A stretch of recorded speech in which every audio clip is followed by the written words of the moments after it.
YCP హయాంలో జరిగిన మద్యం రవాణా కుంభకోణం కేసులో ఏపీ మాజీ మంత్రి కారుమూరి నాగేశ్వరరావును ఎన్ఫోర్స్మెంట్ డైరెక్టరేట్ ఈడీ అరెస్టు చేసింది. ఇదే కేసులో కొన్ని నెలల క్రితమే ఆయన కుమారుడు సునీల్ కుమార్ను సైతం ఈడీ అరెస్టు చేసింది. నాగేశ్వరరావును కొండాపూర్లో అరెస్టు చేసి బషీర్బాగ్లోని ఈడీ కార్యాలయానికి అధికారులు తీసుకెళ్లారు.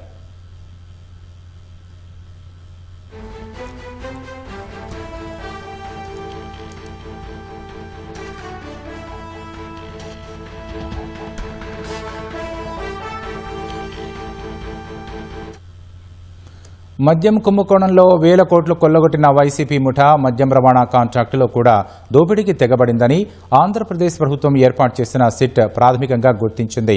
ఈ కుంభకోణంపై ఈ ఏడాది ఫిబ్రవరిలో కేసు నమోదు చేసి దర్యాప్తు చేస్తోంది. ఈ కుంభకోణంలో మనీ లాండరింగ్కు పాల్పడినట్లు గుర్తించిన ఈడీ కొన్ని నెలల కిందట enforcement case information report ECIR నమోదు చేసి దర్యాప్తు చేపట్టింది. అందులో భాగంగా బెవరేజెస్ కార్పొరేషన్ అప్పటి ఎండీ డి వాసుదేవరెడ్డి, వైసీపీ ముఠా తరపున అన్ని తానే వ్యవహరించిన రాజ్ కిసిరెడ్డి, వైసీపీ నేత మాజీ మంత్రి కారుమూరి నాగేశ్వరరావు కుమారుడు సునీల్ కుమార్ ఇళ్లలో ఈడీ సోదాలు చేసింది. ఆ తర్వాత వారిని అరెస్టు చేసింది. వీరు ముగ్గురు ప్రస్తుతం రిమాండ్లోనే ఉన్నారు.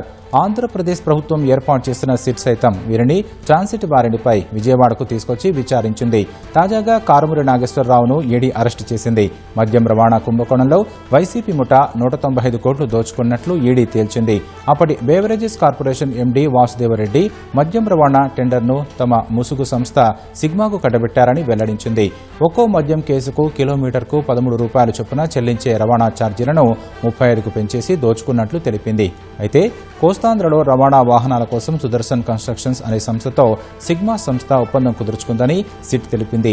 ఈ సంస్థను నాటి మంత్రి వైసీపీ నేత కారుమూరి నాగేశ్వరరావు రంగంలోకి దించారని, తన కుమారుడు కారుమూరి సునీల్ కోడలు కీర్తి ఆ సంస్థతో మరో ఒప్పందం చేసుకున్నట్లు సృష్టించారని గుర్తించింది.